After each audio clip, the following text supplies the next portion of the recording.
বাংলাদেশের উত্তরাঞ্চলীয় জেলা কুড়িগ্রামের একটি গ্রাম বড়াইবাড়ি। বাংলাদেশ ভারত সীমান্তের লাগোয়া এই গ্রামটি অবস্থিত।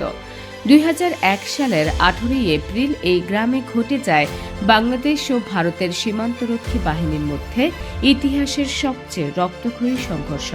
সেই সংঘর্ষে ভারতীয় সীমান্তরক্ষী বাহিনী বা বিএসএফ এর 16 জন সৈন্য নিহত হয় এবং বাংলাদেশের তৎকালীন সীমান্তরক্ষী বাহিনী বিডিআর এর 2 জন সৈন্য নিহত হয়।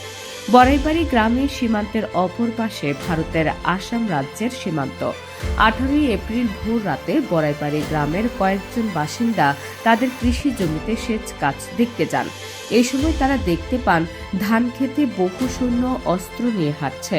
এই সৈন্যদের মধ্যে কয়েকজন এসে গ্রামবাসীর কাছে হিন্দি ভাষায় জানতে চান বিডিআর এর ক্যাম্প কোথায়।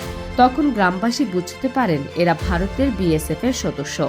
বাংলাদেশের সীমান্তের ভেতরে বিএসএফ ঢুকে পড়ার খবরটি বেশ দ্রুতই বড়াইবাড়ি বিডিআর ক্যাম্পে পৌঁছে দেন সাইফুল ইসলাম লাল। তিনি নিজেও আনসার ও গ্রাম প্রতিরক্ষা বাহিনীর প্রশিক্ষণপ্রাপ্ত। সাইফুল ইসলাম লাল যখন বিডিআর ক্যাম্পে যান তখন সেই ক্যাম্পে মাত্র 8 জন বিডিআর সদস্য ছিল।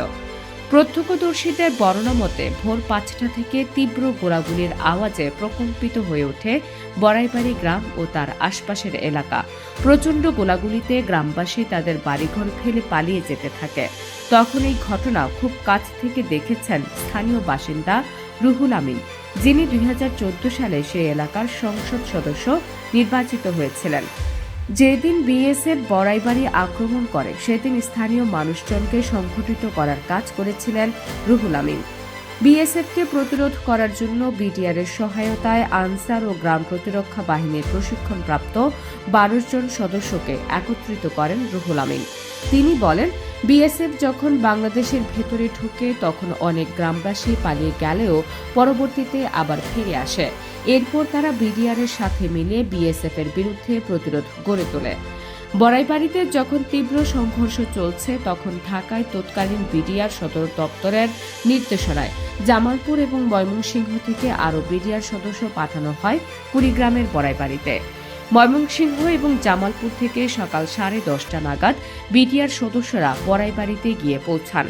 রুহুল আমিন বলেন, 18 এপ্রিল ভোর 5টা থেকে সকাল 11টা পর্যন্ত একটানা গোলাগুলি হয়। এরপর কিছুক্ষণ বিরতি দিয়ে আবারও শুরু হয় গোলাগুলি। এভাবে 18 এপ্রিল সারা দিন এবং রাত গড়িয়ে 19 এপ্রিল রাত পর্যন্ত থেমে থেমে গোলাগুলি চলে। বড়াইবাড়ির সংঘাতে 16 জন বিএসএফ সদস্যদের মৃতদেহ পাওয়া যায় বাংলাদেশের সীমান্তের ভেতরে। স্থানীয় বাসিন্দা এবং তৎকালীন বিডিআর সদস্যদের দাবি ছিল, সেই ঘটনায় বিএসএফ এর আরও বেশি সৈন্য মারা গেলেও অনেকের মৃতদেহ তারা ভারতে নিয়ে গেছে। বড়াইবাড়ির বাসিন্দা সাইফুল ইসলাম লাল উল্লেখ করেন যে 16 জন সৈন্যের মৃতদেহ নিতে পারেনি সেগুলো বাংলাদেশের সীমান্তের ভেতরে ধান খেতে পাওয়া যায়।